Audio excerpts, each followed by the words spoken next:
कर्नाटक सरकार में मंत्री प्रियांक खड़गे ने एक बार फिर आरएसएस पर जमकर निशाना साधा। उन्होंने आरएसएस की तुलना शैतान से की और बीजेपी को शैतान की परछाई बता दिया। रविवार को एक कार्यक्रम को संबोधित करते हुए प्रियांक खड़गे ने कहा कि अगर आरएसएस नहीं होता तो बीजेपी जेडीएस से भी बदतर होती। मैं ये लिख कर दे सकता हूं कि ये रीजनल पार्टियों से भी बदतर होती। आज हम जो कर रहे हैं वो शैतान के साये से लड़ रहे हैं। शैतान का साया कौन है? वो बीजेपी है। शैतान कौन है? वो आरएसएस है। अगर हम साये से लड़ना बंद करके शैतान से लड़े तो हमारा देश अपने आप बेहतर हो जाएगा। प्रियांक खड़गे के इस बयान पर बीजेपी हमलावर हो गई। बीजेपी आरएसएस को राष्ट्रवादी संगठन बता रही है और कह रही है कि प्रियांक जैसों की औकात नहीं है कि वो कुछ भी आरएसएस के बारे में बोल सके।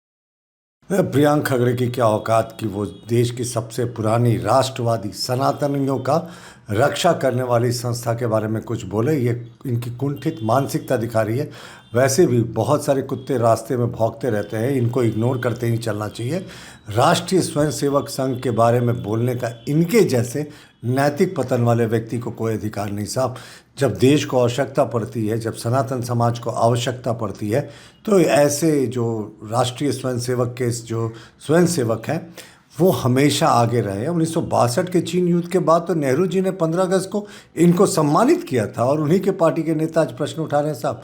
वो इसलिए क्योंकि आरएसएस में कभी अपने समझौतों से, अपने जो नीतियां उससे समझौता नहीं किया और सिर्फ राष्ट्र के प्रति उनकी निष्ठा है।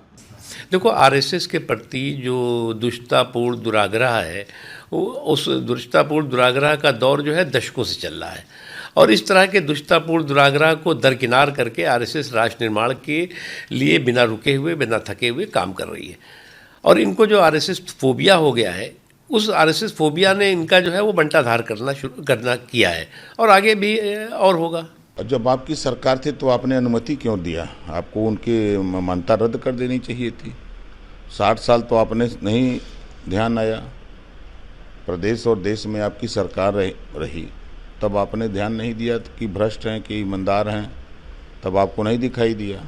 अब आज जब देश की सत्ता पर वो पहुंच गए हैं तो आपको भ्रष्ट दिखाई दे रहा है।